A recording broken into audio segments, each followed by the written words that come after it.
विरोधकांचे आपल्याला 12 वाजवायचे, 4 वेळेला पराभव झालेल्यांच्या टीकेला उत्तर देऊ नका, अशी टीका मंत्री उदय सामंत यांनी बाळ मानेंवर केलेली आहे। शिल्पा सुर्वे या शिवसेनेच्या रत्नागिरी नगराध्यक्षपदाच्या उमेदवार असतील, अशी घोषणा सुद्धा यावेळेला मंत्री उदय सामंत यांनी केलेली आहे। माझ्यावर कोणी टीका केली म्हणून मला काही जखमा होत नाही आणि त्यांच्या टीकेची दखल देखील घ्यायची गरज नाही। ज्यांना 4 वेळा जनतेनं चांगल्या पद्धतीचा इंगा रत्नागिरीतून दाखवलेला आहे, त्यांच्या टीकेला अजिबात उत्तर देऊ नका।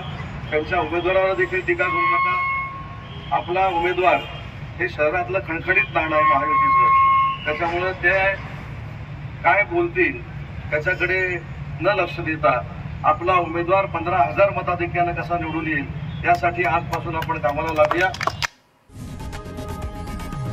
लोकशाही मराठी ऐका, पहा, जागरूक रहा।